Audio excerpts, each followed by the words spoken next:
મિત્રો, કેન્દ્રીય મંત્રી નીતિન ગડકરીએ વધુ કેટલાક હાઈવે પ્રોજેક્ટ્સની ટ્વિટર પર અને પોતાના અન્ય સોશિયલ મીડિયા પ્લેટફોર્મ્સ પર જાહેરાત કરી છે. એમાં એક પ્રોજેક્ટ આ છે, રાષ્ટ્રીય રાજમાર્ગ નેશનલ હાઈવે 151K.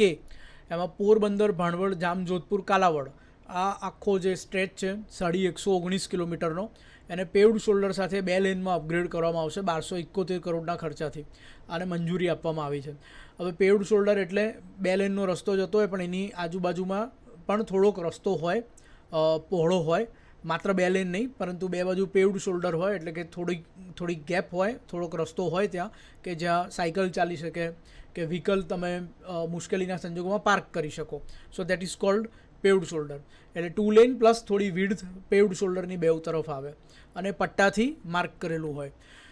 તો એક આ પ્રોજેક્ટ જાહેર કર્યો છે. એનું મહત્ત્વ સમજાવતા તેમણે કહ્યું છે કે 3 મુખ્ય મહત્ત્વપૂર્ણ માર્ગો, જેમ કે પોરબંદર ખંભાળિયા, જુનાગઢ જામનગર અને રાજકોટ પોરબંદર, એની વચ્ચે કનેક્શનની રીતે આ સ્ટ્રેચ જે છે એ કામ કરે છે.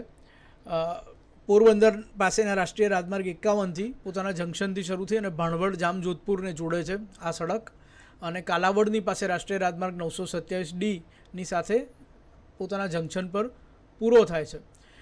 તો આ 3 મહત્ત્વના માર્ગોને કનેક્ટ કરતો એક માર્ગ, અને આ જે વિસ્તૃતિકરણ થશે એમાં ગ્રેડ સેપરેટર્સ, 8 પ્રમુખ પુલો એટલે મોટા પુલો અને 10 બાયપાસ એનું પણ નિર્માણ થશે.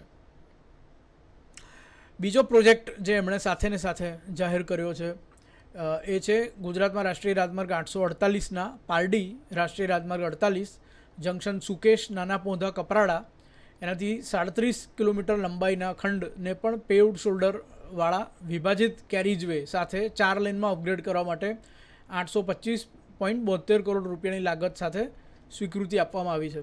આ રાષ્ટ્રીય રાજમાર્ગ 848 એ ગુજરાતમાં વલસાડની પાસે પારડી ને નાસિકના માધ્યમથી મહારાષ્ટ્રમાં રાષ્ટ્રીય રાજમાર્ગ 48 પર થાણેથી જોડે છે.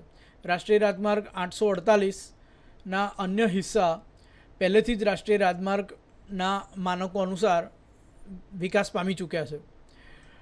તો આ વર્તમાન પરિયોજના પારડીથી કપરાડાના બાકીના હિસ્સાને પેવ્ડ શોલ્ડરવાળા 4 લેનમાં વિકસિત કરવા માટે કરવામાં આવી છે.